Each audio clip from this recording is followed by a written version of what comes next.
The after-school dilemma. Making decisions is hard. Making decisions that affect other human beings, small human beings who trust you completely, is excruciating. That's what picking an after-school feels like.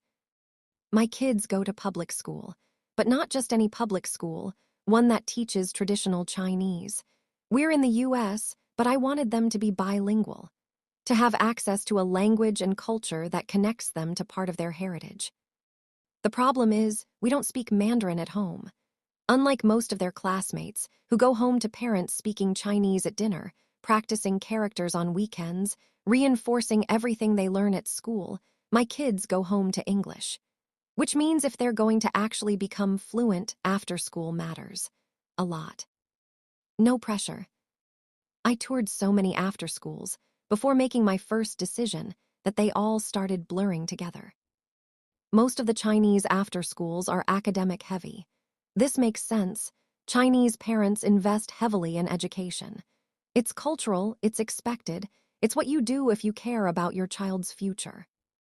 I walked into one after school and saw kids crowded into a small, dark classroom. Rows of desks, fluorescent lighting, barely any windows. It looked like a factory. Felt like one too.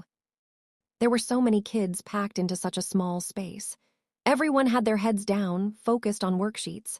Silent, industrious, efficient. The curriculum was hardcore. I liked it, honestly.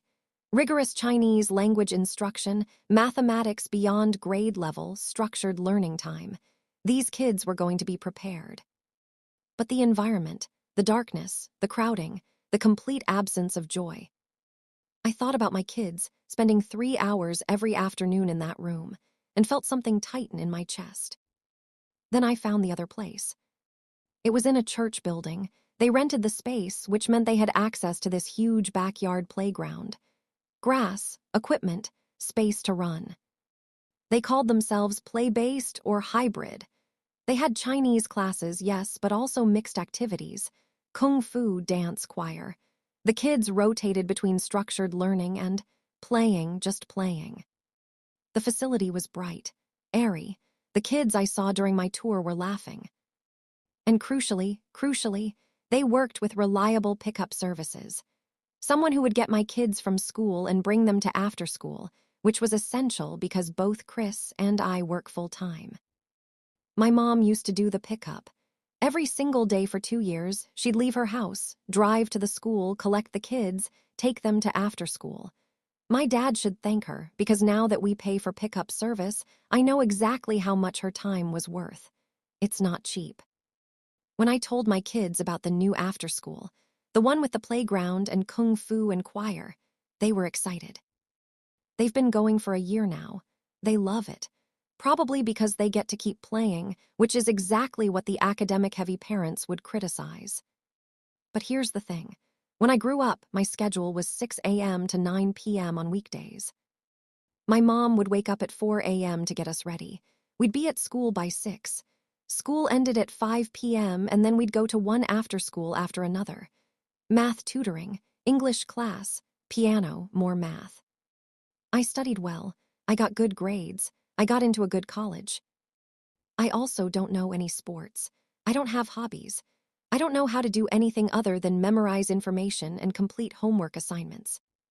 My childhood was productive. It was disciplined. It prepared me for academic success. It wasn't joyful.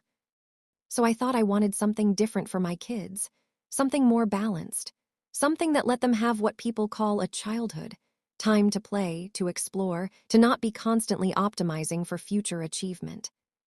But their classmates are in those academic-heavy programs, the ones with the small, dark classrooms and the hardcore curricula, and those kids are thriving academically.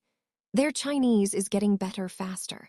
Their math skills are advancing beyond grade level. Meanwhile, my kids come home from after school talking about the song they learned in choir and the new kung fu move they practiced. They're happy, but are they falling behind? I can't stop wondering if I picked the wrong thing. Every year, I tour after schools again. I tell myself I'm just exploring options, staying informed, keeping my finger on the pulse of what's available. But really, I'm second-guessing myself, torturing myself with the question, did I make the right choice? Other moms come with me on these tours. We walk through the facilities, ask about curriculum, observe the kids. Afterwards, we stand in parking lots comparing notes. The academic program seems really strong, one mom will say. But did you see how small those classrooms were? Another will counter. My kid needs structure, someone else will add. If it's too play-based, he won't learn anything. And I stand there, nodding, absorbing everyone's opinions, getting more confused by the minute. The truth is, I don't know what the right choice is. Maybe the academic-heavy approach is right, and my kids will thank me later for pushing them even if they're not happy now.